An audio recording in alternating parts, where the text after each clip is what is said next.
Buonasera dal TG Sicilia, i principali argomenti di oggi. Tragedia a Messina, una bimba di 8 anni è morta al Policlinico. La causa sarebbe uno shock settico dovuto a un batterio molto aggressivo. Palermo, ancora violenza sui sanitari. Un soccorritore del 118 è stato aggredito e colpito con una testata al volto. Violenza tra le mura domestiche, pubblica sui social il video con i segni dell'aggressione appena subita dal marito, scatenando la nuova furia del compagno. Per l'uomo domiciliari con obbligo dell'uso del braccialetto elettronico. Stato di emergenza regionale per le zone della Sicilia colpite gravemente dagli eventi alluvionali degli ultimi 2 giorni, stanziati quasi 3 milioni di euro per 5 interventi urgenti. Catania allagata e infangata, sempre più cittadini denunciano l'assenza delle istituzioni. Polemiche per la pista ciclabile al porto, mentre le strade si sgretolano. Ponte sullo Stretto, via libera l'accordo con l'Unione Europea per il cofinanziamento della parte che riguarda le ferrovie. Inizio lavori a dicembre di quest'anno. Spettacolo, incontro con Carlo Amleto, giovane attore nisseno in ascesa nel panorama dell'intrattenimento nazionale. Riesce a fondere magistralmente comicità, musica e teatro. E poi il calcio, pareggio in rimonta del Catania Foggia, Inglese e Di Gennaro nel finale. Rispondono a una doppietta di Tascone.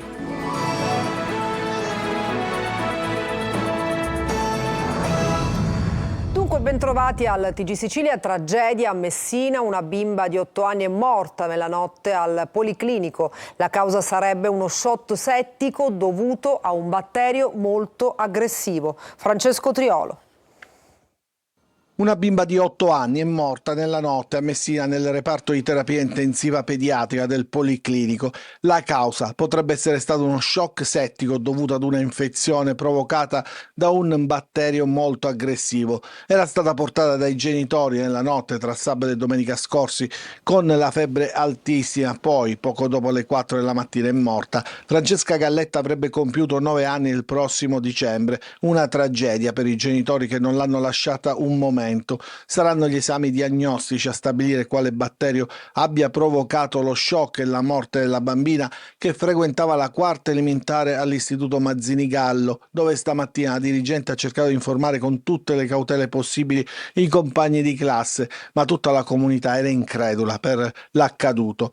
Giovedì mattina Francesca si era sentita male, i genitori l'avevano presa anticipatamente a scuola. 2 giorni di febbre alta, la visita del pediatra, ma la situazione non migliorava. Così madre e padre hanno deciso di portarla al pronto soccorso pediatrico, dove è giunta disidratata e con febbre molto alta. I medici hanno disposto subito il trasferimento in terapia intensiva pediatrica, nonostante i tentativi di salvarle la vita. Oggi, all'alba, però, una bambina è morta. Palermo, aggredito, soccorritore del 118, colpito con una testata al volto. Marco Gullà.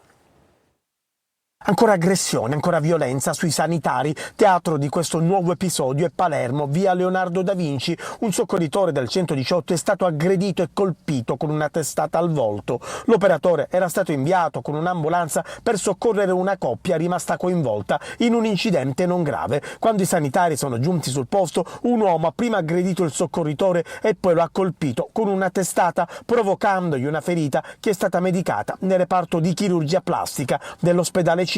I nostri soccorritori erano intervenuti in maniera pacifica, tranquilla, in 10 minuti, quindi sono un perfetto range che noi abbiamo come tempi di intervento, ed è stato aggredito con una testata, un atto ignobilissimo che ha causato un trauma cranico, uno stato confusionale e 6 punti di sutura. Era già successo allo Zen qualche settimana fa, oggi la nuova aggressione. Non è un problema di sicurezza dato dalle forze dell'ordine, ma un problema proprio di società, perché siamo noi che dobbiamo difenderci da questi delinquenti. Purtroppo definirli così è brutto, una brutta parola, ma è così.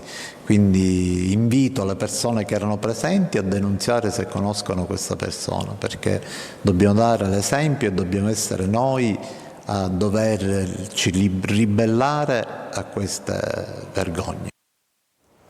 E a Catania è stato denunciato chi ha recentemente picchiato il personale del pronto soccorso del San Marco. Decisa presa di posizione del direttore del Policlinico. Tolleranza zero contro chi aggredisce gli operatori sanitari. Adelaide Barbagallo. Basta aggressioni e atti di violenza contro gli operatori sanitari. A Catania il direttore generale dell'azienda ospedaliera universitaria Policlinico, Gaetano Sirna, in qualità di rappresentante legale, ha denunciato le persone che lo scorso 16 ottobre hanno aggredito verbalmente e fisicamente il personale in servizio al pronto soccorso del San Marco. Sarà tolleranza zero. Non possiamo più consentire che i nostri operatori sanitari vengano insultati e malmenati nelle nostre strutture mentre svolgono il proprio lavoro e applicheremo tutte le misure necessarie a loro tutela. Abbiamo purtroppo constatato, dichiara Sirna, che il fenomeno delle aggressioni è in costante crescita e bisogna porvi fine. Sirna è chiaro, l'azienda denuncerà sempre, come del resto ha già fatto lo scorso marzo, ottenendo la condanna di un uomo che si era scagliato contro 2 professionisti con violenza e minacce. Si pensa nel frattempo anche a definire ulteriori iniziative di prevenzione e protezione, tra queste altre giornate formative in aggiunta a quelle già realizzate durante l'anno, affinché i sanitari siano preparati al massimo a gestire le situazioni più critiche. Violenza tra le mura domestiche. Il video dell'aggressione pubblicato sui social scatena la nuova furia del marito. Lorena Dolci. Pubblica sui social il video con i segni dell'aggressione appena subita dal marito, ma fra coloro che vedono il post c'è anche lui che torna a casa pieno di rabbia e ricomincia a picchiarla con calci e pugni, procurandole un grosso ematoma all'occhio. L'ennesima aggressione compiuta di fronte alle 2 figlie di 2 e 7 anni. Ma la moglie, oltre a riprendersi con il telefonino, aveva chiamato anche i carabinieri che sono intervenuti trovando la coppia ancora in casa. L'uomo è stato subito allontanato dall'abitazione, la donna però non ha trovato il coraggio di portare avanti la denuncia. Ha raccontato ai militari però la vita matrimoniale costellata di soprusi e violenze. Il marito, accecato dalla gelosia, la privava di ogni iniziativa in libertà, impedendole anche di vedere le proprie sorelle, di uscire di casa e addirittura di accompagnare le figlie a scuola. Un incubo peggiorato negli ultimi 4 anni, con episodi quasi quotidiani di violenza fisica. Per l'uomo sono scattati gli arresti domiciliari con l'obbligo dell'uso del braccialetto elettronico. E la Giunta Schifani ha deliberato lo stato di emergenza e 5 interventi d'urgenza per messa in sicurezza di fiumi e strade dopo le alluvioni degli ultimi 2 giorni. Maglio Viola. Stato di emergenza regionale per le zone della Sicilia colpite gravemente dagli eventi alluvionali degli ultimi 2 giorni. Lo ha deliberato la Giunta di Governo, convocata con urgenza questo pomeriggio dal Presidente della Regione Renato Schifani. A fronte di una prima stima dei danni che potrebbe arrivare a 10 milioni di euro, la Giunta mette subito in campo le prime risorse, come conferma lo stesso Presidente Schifani. Abbiamo convocato la Giunta in via di urgenza dichiarando lo stato di emergenza regionale. Era un atto dovuto, abbiamo stanziato già 2,8 milioni per primi interventi per ripristinare lo stato dei luoghi e garantire ai siciliani una vivibilità e una mobilità. Commissario straordinario per questa emergenza è stato nominato il dirigente generale del Dipartimento Tecnico dell'Assessorato regionale alle infrastrutture Duilio Alongi. Nello specifico sono 5 gli interventi prioritari nelle aree maggiormente colpite, individuate grazie ai sopralluoghi dal Dipartimento Tecnico degli Uffici del Genio Civile dell'Autorità di Bacino della Protezione Civile. Alla foce del fiume Salso, a Licata nell'Agrigentino, sarà avviato un intervento urgente per rimuovere i detriti. Sul fiume di Taino si interverrà con il rifacimento degli argini. A Enna si metterà in sicurezza l'area di frana per consentire la riapertura della viabilità e ridurre al minimo i disagi per i cittadini. Sull'isola di Stromboli, rimozione dei detriti che ostacolano la circolazione lungo alcune arterie, in particolare nella frazione di Ginostra. La Giunta inoltre, su proposta dell'assessore all'agricoltura Salvatore Barbagallo, ha dato incarico al Dipartimento competente di delimitare le aree agricole della piana di Licata maggiormente colpite, quantificando i danni che sono stati apportati in questi giorni alle infrastrutture, alla produzione agricola e alle attrezzature. La copertura finanziaria sarà garantita da apposite risorse nel programma di sviluppo rurale. Catania allagata e infangata, sempre più cittadini denunciano l'assenza delle istituzioni. Polemiche anche per la pista ciclabile al porto, mentre le strade si sgretolano. Tonino De Mana.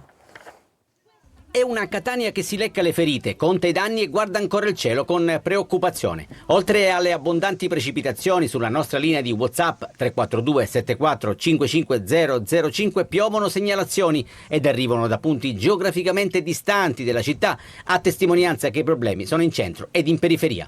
Nell'occhio del ciclone non solo quindi via Etnea, come abbiamo visto trasformata in un fiume in piena, ma anche la zona del porto, dove l'incompleta pista ciclabile continua a far discutere. Non le manda a dire Andrea Barresi, ex assessore all'ecologia ed attuale consigliere comunale. È un problema di natura endemico, c'è sempre stato, ma adesso cosa accade? Col sopraelevamento ovviamente della pista ciclabile l'acqua ovviamente si crea un'ulteriore barriera. Cosa chiediamo all'amministrazione comunale? E ovviamente in questo speriamo che il signor sindaco sia abbastanza solerte di trovare una soluzione tecnica al fine di eliminare tutta l'acqua che scende ovviamente da tutto il piano di San Cristoforo, da Via della Concordia, e arriva sulla zona di un piano che è di una quota ovviamente sottostante. E non va meglio in via Aquicella Porto, dove sono esasperati i residenti del Civico 27. L'acqua è arrivata qua e noi siamo stanchi. E l'acqua del torrente esce tutta e c'è tutta la melma nei portoni e siamo stanchi noi. Ci sono persone come mio marito, che è una persona invalida, che non può scendere da casa e slittare, perché abbiamo paura anche di slittare nel fango. La fogna che fuoriesce dai tombini, si riempie tutto, non possiamo uscire dalle case, tutti infangati, non sappiamo più a chi rivolgerci. Il video che vedete è stato girato sabato scorso, oggi non c'è più l'acqua, ma restano detriti e fango. Asfalto vecchio e nuovo che si sbriciola un po' ovunque, come all'imbocco di via Santa Sofia, dove questa transenna in curva e senza illuminazione non rappresenta il massimo in tema di sicurezza stradale. Tanta paura e per fortuna soltanto qualche piccola ferita per gli alunni di una classe del Lombardo Radice nel centro di Siracusa. Durante la lezione crolla intonaco dal tetto. Francesco Aloi. Tu eri in classe, cosa è successo? Stavamo facendo le prove delle prove di istituto e praticamente dopo un po' di tempo mi sono fatto malissimo al braccio e ho visto che è caduto un pezzo di cemento grandissimo e affilato e mi sono tagliato pure. Lui ha 9 anni, frequenta la quarta elementare del Lombardo Radice di Siracusa. Era metà mattina quando questa parte di tetto al primo piano è venuta giù. Sono la rappresentante di classe e la maestra mi ha contattata, ovviamente ci è uscito tutto il cuore dalla gola perché era caduto un pezzo di tetto, perché ovviamente i controlli non sono stati effettuati dopo il grandissimo maltempo di sabato. Per fortuna nessun ferito grave, ma la paura è stata tanta per tutti, bambini, maestre e genitori. La causa del crollo potrebbe essere stata la pioggia, qui lo dicono tutti. La conferma però arriverà dai vigili del fuoco e dai tecnici del comune arrivati subito sul posto. Eppure in questa scuola da poco erano stati fatti lavori proprio sul tetto. È stato effettuato un intervento sia di ripristino del piano superiore, quindi della terrazza, con impermeabilizzazione lo scorso anno dall'ente locale. Per cui voglio dire, in linea teorica era già stato tutto verificato. Noi abbiamo chiesto in più occasioni sopralluoghi vari, però onestamente nel tetto di quest'aula non si vedevano né crepe né nulla. Ma la richiesta di tutti è una: più sicurezza nelle scuole, non solo a parole. Ponte sullo Stretto, via libera all'accordo con l'Unione Europea per il cofinanziamento della parte che riguarda le ferrovie. Luca Ciliberti. Il progetto di costruzione del ponte sullo Stretto va avanti. Oggi un nuovo decisivo passo grazie all'accordo tra la società Stretto di Messina e l'Unione Europea. Con il CINEA, l'Agenzia Esecutiva Europea per il Clima, l'Infrastruttura e l'Ambiente, è stato firmato il Grant Agreement, ossia l'accordo di sovvenzione, che prevede un contributo di 25 milioni di euro a fondo perduto per coprire il 50% dei costi di progettazione che riguarda l'infrastruttura ferroviaria. La proposta che la società ha presentato nel gennaio di quest'anno con il bando Connecting Europe Facility for Transport è stata valutata positivamente da CINEA, poiché il ponte sullo Stretto di Messina rispetta i rigidi protocolli previsti dalla Commissione Europea per quanto riguarda priorità e urgenza, maturità, qualità, impatto ed effetto catalizzatore. La Commissione Europea ha dato il suo parere positivo dal momento che il progetto portato avanti dal governo riguarda l'interesse collettivo e fa leva su tutti gli obiettivi decisi nella regolamentazione dei corridoi TEN-T, la rete transeuropea, ossia la coesione, l'efficienza, la sostenibilità e l'incremento dei benefici per gli utenti. Tra i numerosi parametri presi in considerazione le positive ricadute socio-economiche e ambientali del progetto, tempi di viaggio ridotti enormemente, ma anche una netta riduzione dell'impatto acustico e delle emissioni inquinanti. L'Unione Europea ha ritenuto molto positiva anche la capacità del progetto di aumentare l'accessibilità e lo sviluppo economico di Calabria e Sicilia, migliorando così le connessioni tra queste due regioni con il resto d'Italia. In queste ore la società Stretto di Messina ha annunciato che la data di inizio lavori di costruzione del ponte sullo Stretto sarà a dicembre 2024 con le attività preliminari. Il cantiere vero e proprio con espropri e demolizioni partirà a maggio 2025 e l'opera sarà aperta al traffico nel 2032. Catania, i manager di SAC, l'azienda di servizi per l'aeroporto, presentano in Confindustria il nuovo master plan 2030 dei lavori di ampliamento di Fontanarossa, in attesa di verificare se e quando sarà avviato il processo di privatizzazione dello scalo. Sentiamo. Fontanarossa potrebbe diventare un gioiellino di efficienza che fa gola a molti, ai capitali privati che intravedono scenari di sviluppo impensabili nell'aeroporto e in generale nel sistema di scali Catania-Comiso, affacciato su Taormina e sul sud-est dell'isola. Poi c'è la politica che attraverso le governance e le camere di commercio di fatto controlla gli scali con il 60% delle quote di SAC. Stamattina l'amministratore delegato di SAC, Nico Torisi, ha incontrato il sindaco di Catania in Confindustria per illustrare il master plan 2030 che prevede opere strutturali di ampliamento in 2 fasi. Ci saranno investimenti per quasi 1 miliardo se non più, quindi l'aeroporto di Catania, la sua area, sarà la più grossa stazione appaltante dei prossimi anni per il sud Italia. Il processo di privatizzazione interessi grossi gruppi imprenditoriali, dalla ex Atlantia dei Benetton agli argentini di Eurkenian fino a F2I che controlla molti scali strategici italiani. Fino ad ora non c'è mai stato alcun conferimento di incarico. La privatizzazione non è una cosa indispensabile, è un tema che ci è stato posto da tutti quanti i soci all'unanimità. Abbiamo lavorato con gli advisor per presentare una proposta che proprio nelle prossime settimane arriverà ai soci. Saranno questi e non certamente io o il nostro consiglio di amministrazione a decidere. Si è dovuto fronteggiare quel che economicamente era derivato dall'incendio fino a quando la situazione non migliora. È chiaro che secondo me è una lesione dei nostri interessi metterci sul mercato. Il comune è soggetto interessato pur con una percentuale minima di quote. La questione vera è in condizione l'aeroporto di Catania di arrivare a 20 milioni di passeggeri con quell'area di sedime che presenta in quelle condizioni di urbanizzazione del territorio circostante?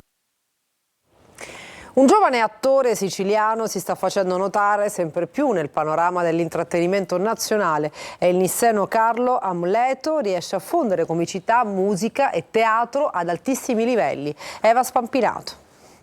Io vorrei fare una canzone, ma non so se già questa è una canzone. Io vorrei fare una canzone. E falla. Aspetta. E falla. Aspetta. Attore, comico, musicista, performer, tante anime in un solo personaggio che esce fuori dagli schemi e trova un suo spazio, confermandosi uno dei fenomeni comici più interessanti del panorama televisivo e artistico attuale. Sono uno che sa fare male tante cose, quindi diciamo questo. Carlo Amleto, nato e cresciuto a Caltanissetta, si è fatto conoscere dal grande pubblico con il suo TG0, dove scandisce le notizie a suon di musica. Disoccupazione che cresce diventa un problema, blocca i ragazzi e la loro carriera. Mi piace molto la musica, la comicità e cerco di trovare una grammatica che le possa mettere insieme, che in realtà esiste, si chiama teatro canzone, che inventò Gabber. Ma sono stati i social a fargli fare il salto di qualità. I video in cui interpreta Mozart, centralinista, o ancora il dottor Amleto, che cura i suoi pazienti attraverso la musica, sono diventati virali. Carlo adesso ha deciso di portare la commistione tra teatro, musica e comicità a un livello successivo e con il suo spettacolo Scherzo numero primo, opera prima, ha fatto il sold out anche a Catania, al Teatro Ambasciatori. E adesso ci fermiamo, tra poco lo sport.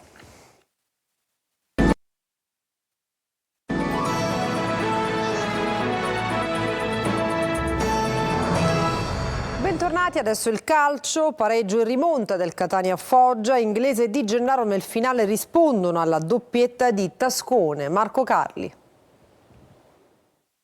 Il bello alla fine. Il Catania interpreta il suo film a Foggia, copione questa volta non certo brillante, soprattutto in un primo tempo in cui sono i rossoneri a fare il match. Ma nel finale, appunto, arriva il vero Catania, preannunciato già nell'intero secondo tempo. Al 42esimo della ripresa, sul 2-0 per il Foggia, la rete di Inglese che riapre il match e al quarto di recupero Di Gennaro mette la firma sulla rimonta. Il Catania non molla mai. Le potenzialità di questa squadra sono immense, secondo me questo dobbiamo ripartire dalla rimonta, ma non tanto solo arrivare al risultato, ma proprio dal discorso della forza che ci abbiamo messo per andarla a riprendere comunque fuori casa, in un campo non facile. Questo è l'epilogo che racconta di nuove convinzioni. L'avvio del match aveva detto altro. Intanto la commozione di uno stadio intero per i 3 giovanissimi tifosi foggiani morti la settimana scorsa di ritorno alla trasferta di Potenza.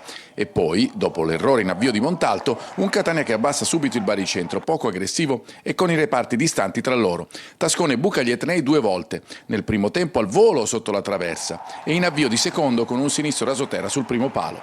Toscano ad inizio ripresa aveva cambiato la formazione iniziale, Quaini, Inglese, D'Andrea e Lunetta danno nuova verve. I rossazzurri sbagliano anche un rigore con D'Andrea, ma continuano a crederci e alla fine, come raccontato, acciuffano il pari.